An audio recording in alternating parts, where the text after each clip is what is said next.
Résolvons un premier problème sur le MRUA. Une voiture de course immobile au départ accélère à raison de 6,8 mètres par seconde au carré.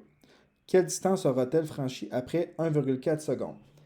Lorsqu'on est dans un contexte de MRUA, donc il y a une accélération, c'est important de travailler en mètres par seconde parce que transformer avec une autre unité de mesure de mètres par seconde au carré devient assez difficile à transformer à cause du carré ici.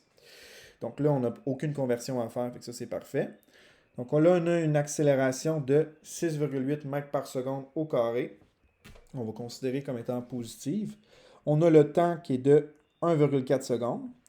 Comme il n'y a aucune formule de MRUA, qu'on a l'accélération et le temps, puis qu'on a juste un inconnu, il faut déduire certaines données. Premièrement, comme la voiture est immobile au départ, la vitesse initiale va être de 0 mètre par seconde. Et ensuite, comme il n'y a rien dans l'espace qui nous donne des positions spécifiques par rapport à la voiture de course, on va supposer que le XI, donc la position de départ, est de 0 mètre. Et là, je cherche la distance parcourue qui va être mon delta X en mètres parce que mes données sont justement en mètres ici. Donc là, pour la formule, j'ai l'accélération, j'ai le temps, puis j'ai la vitesse. Fait que je pourrais utiliser la formule VF qui est égale à VI plus A fois delta T.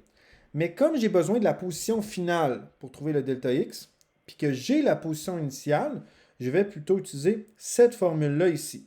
Okay? Encore une fois, je vous encourage à avoir les formules d'un côté et de surligner les éléments que vous connaissez pour voir avec lesquels vous allez travailler.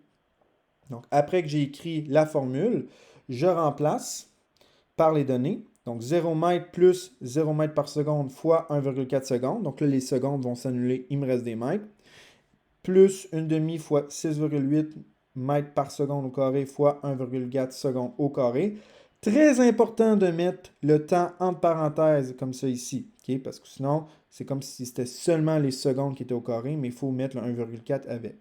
Donc là, comme j'ai des par seconde au carré puis des fois seconde au carré, ça s'annule.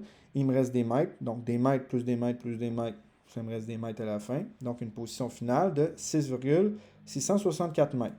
Puis là, pour trouver la distance, je vais tout simplement faire XF moins XI.